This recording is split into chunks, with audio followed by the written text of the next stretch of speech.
Siya ba ang lalaki ng bastard sa'yo? Tanong ni Ken at nakasunod ang tingin sa babae at lalaking naglalakad. Mabilis na iniwas ni Juliet ang tingin kina Oscar at hinarap ang pinsan. Anong pinagsasabi mo dyan? Huwag ka na magkaila at nung lasing ka ay nilabas mo lahat ng sama ng loob mo sa akin. Dahil sa lalaking yun. Napabuntong hininga si Juliet at wala na pala siyang maitatago dito.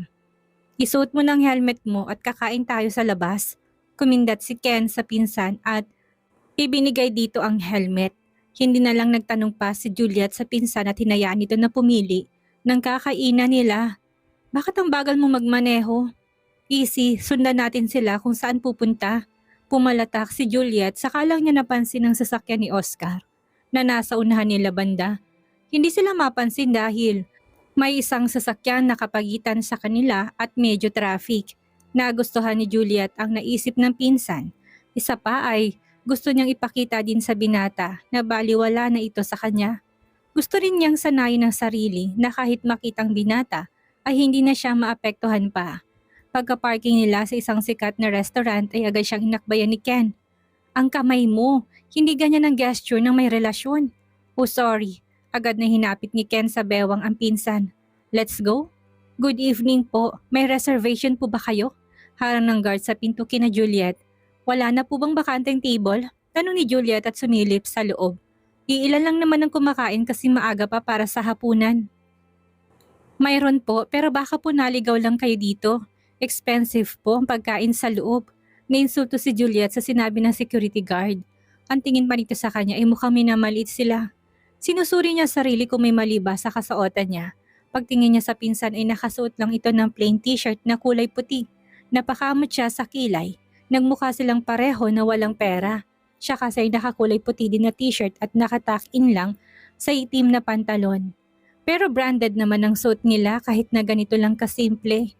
Yun nga lang at hindi yun mapapansin ng iba, lalo na kung husga agad sa isang tingin lang. Juliet, anong ginagawa mo dito? Bati ni Rose sa dating kaibigan na makilala to.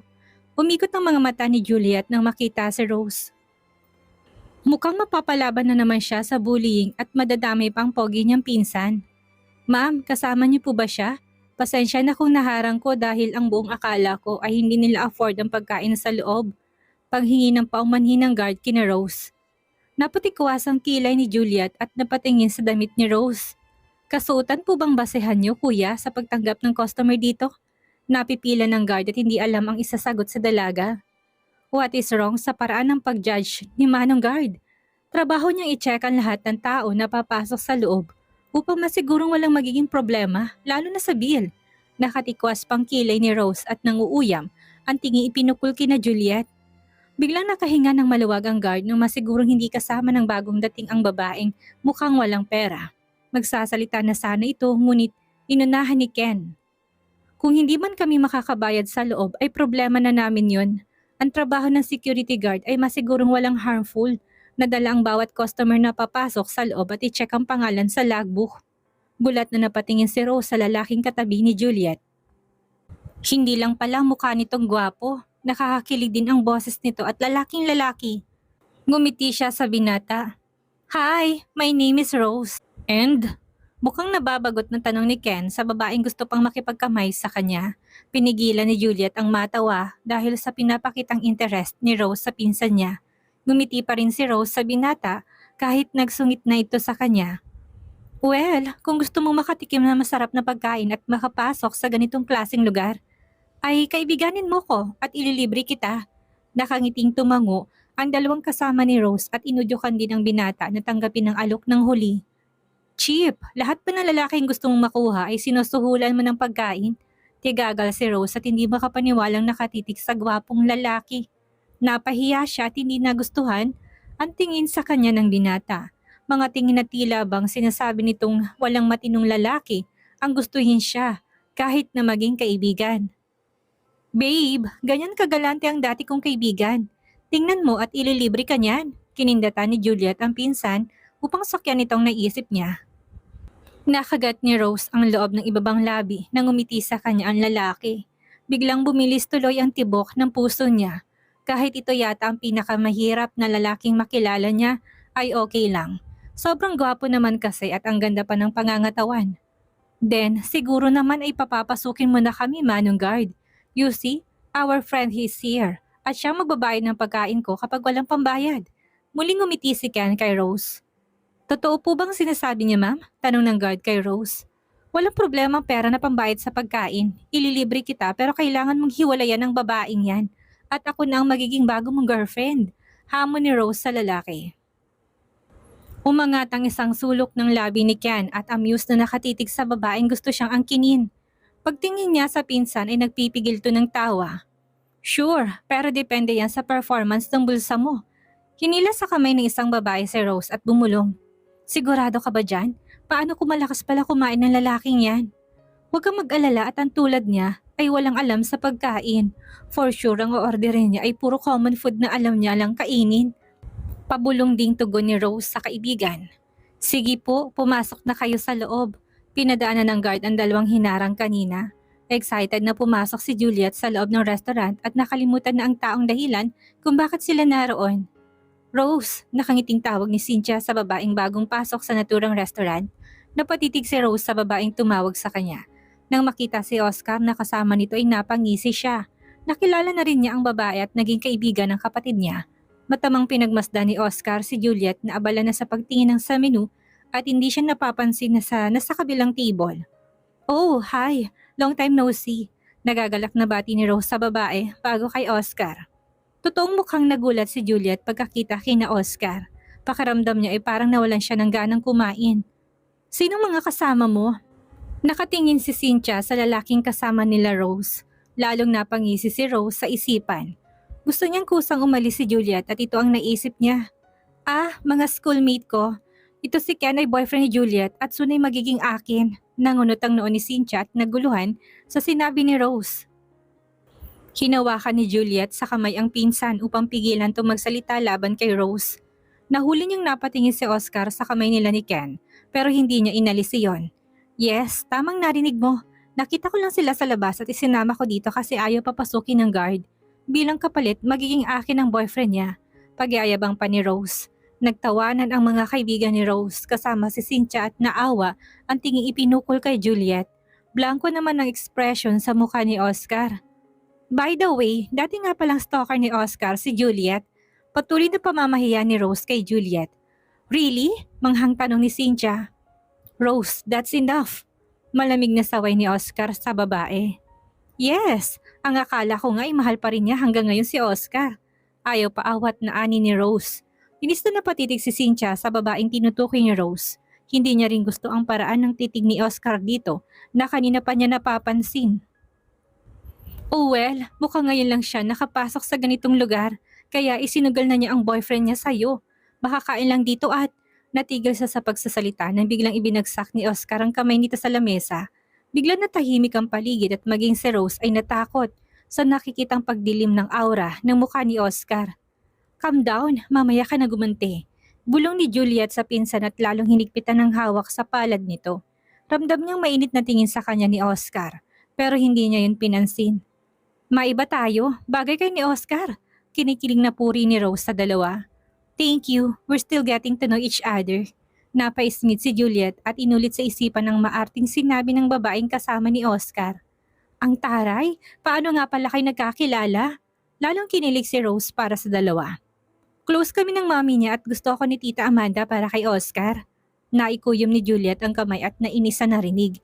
Hindi siya nagagalit sa binata para sa sarili kung hindi para kay Arya. Ang akala niya ay matino si Oscar pagdating sa babae. Alam nitong nakatakda na ito na ikasal sa pinsan niya pero nagawa pang makipagmabutihan sa iba.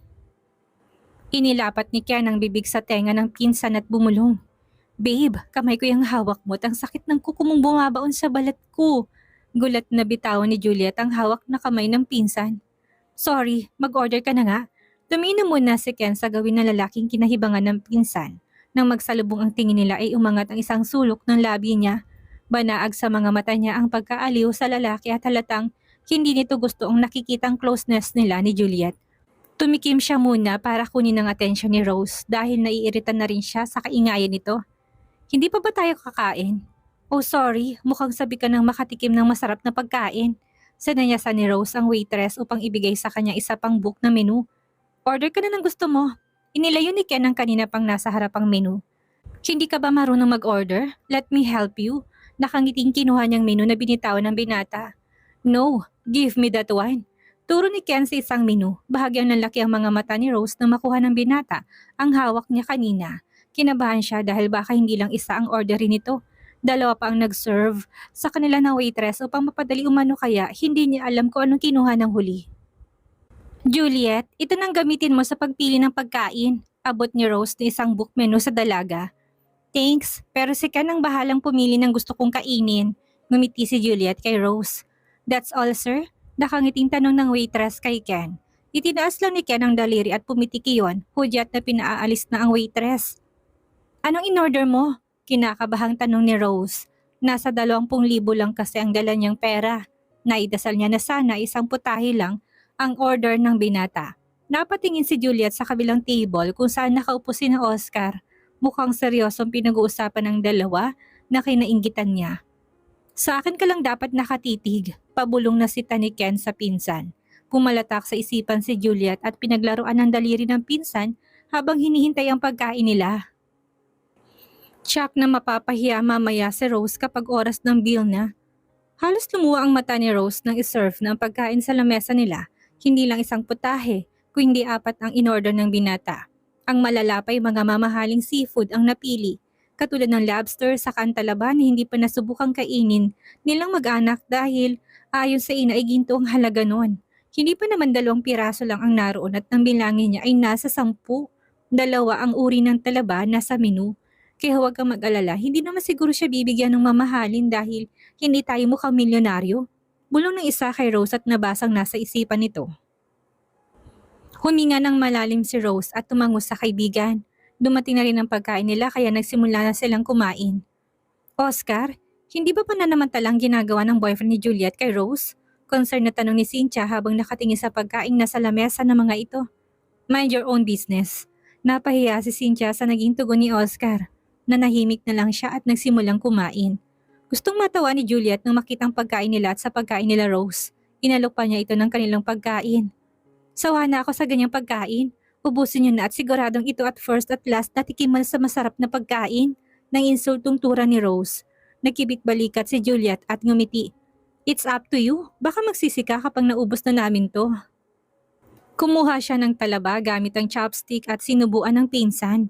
Nangunot ang noon ni Rose at parang sanay na sanay si Juliet humawak ng chopstick. Naiinis pa siya at lantaran ng paglalandi nito sa lalaking gustong maagaw dito. Ipinagbalat din ni Ken ng lobster ang pinsan at hinimay ang laman noon bago sinubuan ito. Enjoy si Juliet dahil sa kalokohan ng pinsan. Sinubuan ba naman siya gamit lang ang kamay? Wala din siyang ingat sa pagbuka ng bibig. Inggit na tumitingin sa kanya si na Rose. Babe, hindi libre itong serbisyo ko ngayon. Bulong ni Ken sa pinsan upang sila lang ang makakarinig. I know, nasa iyo naman ang credit card ko. Di ko man bibig na ngumiti si Juliet sa pinsan habang ngumumuya.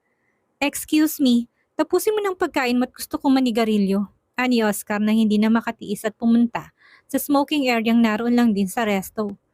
Nagtatakang napasunod ang tingin ni Juliet kay Oscar nang makitang umalis. Pagtingin niya ay sa lamesa ng mga ito'y halos wala pang bawas ng pagkain nito. Mukha tuloy kawawang babaeng ka-date nito at naiwan.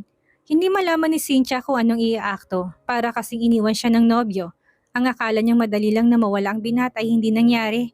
Halos hindi rin niya nagalaw ang pagkain at sinamaan ng tingin ang babaeng dahilan kung bakit hindi na kumain si Oscar. Alam niyang sinasadya nitong pagsilosin si Oscar. Pakiramdam ni Rose ay parang hindi siya nabusog sa kinain niya dahil naglaway sa pagkain nila Juliet. Talagang naubos ng mga ito ang mamahaling pagkain. Nag-order pa ito ng isang wine. Hindi siya pamilyar sa alak na yon na ipinagtaka niya. Hindi niya alam kung paanong alam ni Ken na may ganong klaseng alak sa naturang restaurant. Sinalina ni Ken ang lahat ng basong naroon at nakipag-toast. Cheers!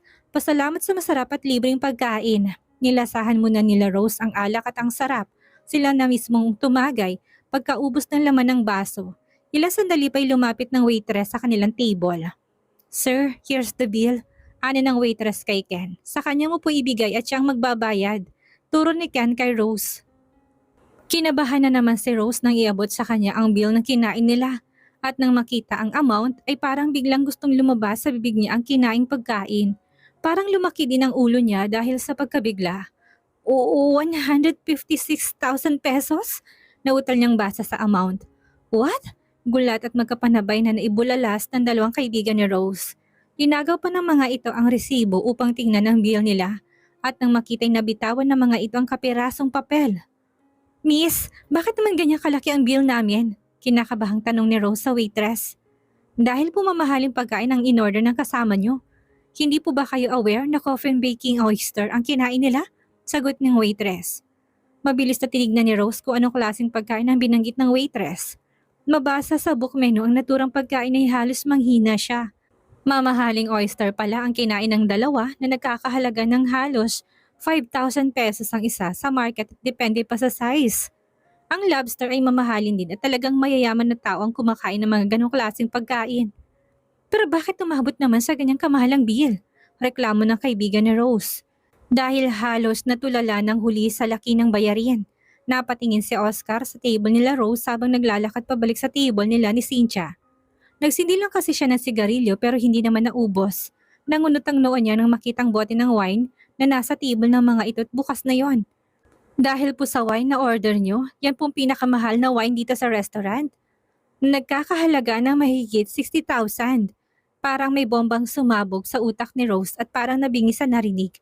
Kung pwede lang isuka ang nainom na wine at ibalik sa bote upang mabawasan ang bayarin ay gagawin niya. Kaya pala ang sarap at kakaibang lasa dahil ginto ang presyo. Cash po ba ma'am ang payment or debit card? Tanong ng waitress kay Rose.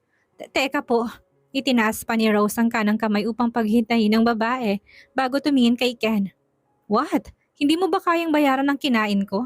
Nakangising tanong ni Ken kay Rose. Alam mo na expenses sa mga kinain mo at ang kinuha mong alak?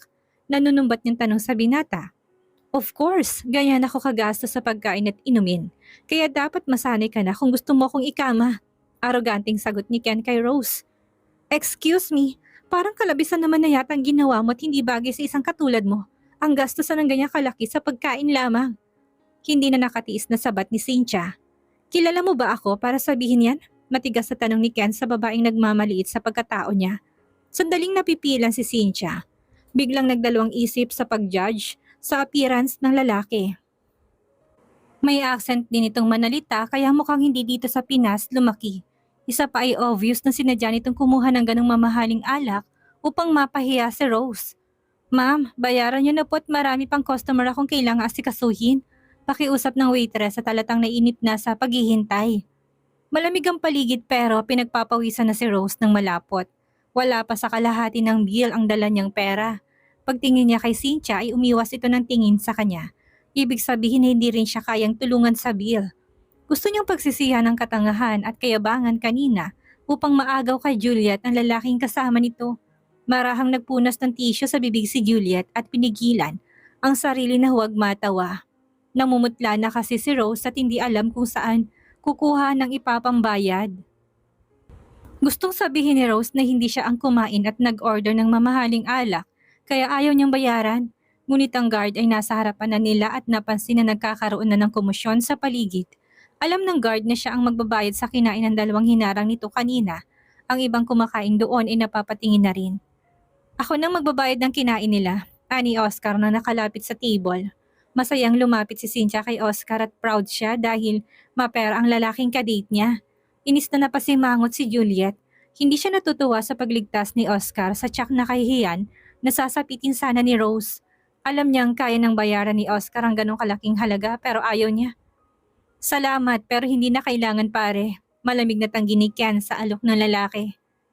Pwede bang tama na? Inis na sita ni Rose kay Ken. Nakahinga na siya ng maluwag at naresolba na ng malaki niyang problema. Wala akong ganyang dalang kalaking halaga kaya ang lakas ng loob mo magyabang kanina at gusto mo pa akong bilhin gamit ang pagkain dito.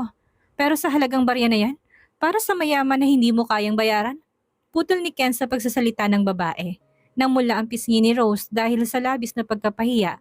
Sa sinabi ng binata, tama na't nadadami si Juliet sa kahihiyan. Babayaran kung kinain niyo, hindi dahil sa'yo.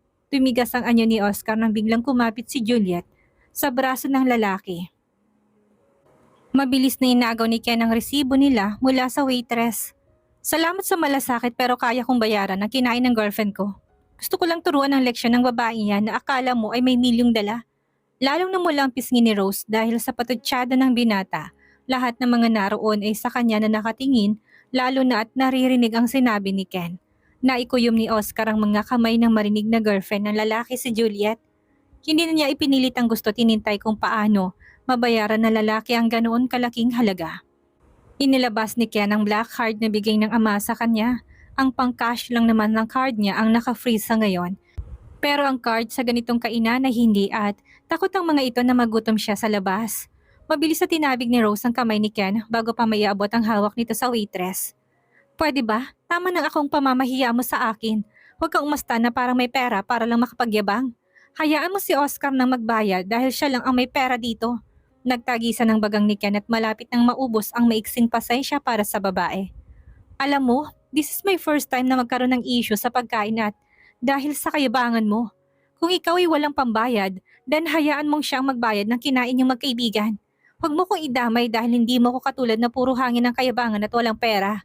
Pakiramdam ni Rose ay nangapal pati anit niya dahil sa pagkapahiya. Gusto na niyang maiyak at first time niyang makatanggap ng maanghang na salita in public place at mula pa sa isang lalaki. Naging ang mga kasama niya ay nakaramdam din ng hiya para sa kanya. Pare, sumusobra ka naman na yata, babae ang iniinsulto mo. Umangat ang isang sulok ng labi ni Ken at tinarap si Oscar na siyang nagsalita. At ang ginawa niyang pang-iinsulto sa pagkatao ko at kay Juliet ay tama ba? Nangunot ang noo ni Oscar at nagtatanong ang tingin kay Rose. Hindi niya alam na may mas malaki pang issue itong ginawa lalo na kay Juliet. Nahihiyang nag-iwas ng tingin si Rose kay Oscar.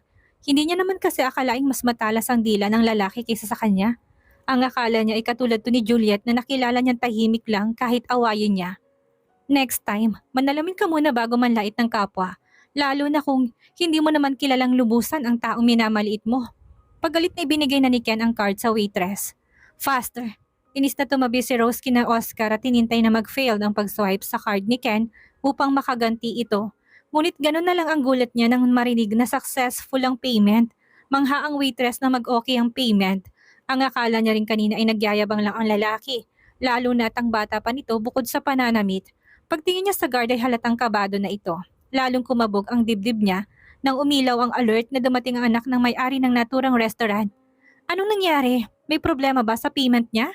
Naitanong ni Cynthia at nagkaroon pa ng masayang tugtugin. Nagtataka ring inilibot ni Rose ang tingin sa paligid at biglang nagmamadaling lumapit sa table nilang mga staff. Nasaan ang iyang master? Kabadong tanong ng manager nang makalapit sa waitress na siyang nag-a-assist kina Juliet. Dam, kayo ang may-ari nitong restaurant? Pabulong na tanong ni Juliet sa pinsan. Alam mo sa ibang bansa ako naglalagi kaya paano ko malalaman? Paanas na tugon ni Ken sa pinsan. Nakayo kong ulo na itinuro ng waitress ang binatang may-ari ng card. Lahat sila ay na-train tungkol sa pagtunog ng alarm kapag may gumamit ng VIP card na ilalaan lang ang meron at iyon ay kasapi lang din ng pamilya ng chairman. Mabilis na nagbow ang manager kasunod ng mga staff at binata. Maligayang pagdating yang master. Halos manginig ang tuhod ng security guard habang nakayuko ang ulo. Katapusan na ng trabaho niya kapag naalala siya ng binatang nilait kanina dahil sa kasuotan nito. Sabay na nabuhay sa kinatatayuan sina Rose at mga kaibigan dahil sa narinig. Kamuntik pang mga ito na matumba at napahawak sa isa't isa. Kita na mga ito kung paano igalang at batiin ng lalaking kasama ni Juliet ng staff sa naturang restaurant. Mataman na pinagmasdan ni Oscar ang lalaking kasama ni Juliet. Hindi na siya nagulat na may tinatago ito sa pagkatao nito. Pero napaisip siya kung paano nakilala ni Juliet ito at biglang sulpot lang naman ito ngayon sa buhay ng dati niyang kaibigan. Yang master, sana'y nasiyahan kayo sa pagkain at serbisyo ng staff sa inyo. Nagagalak na tulad ng manager sa binata at nakipagkamay dito.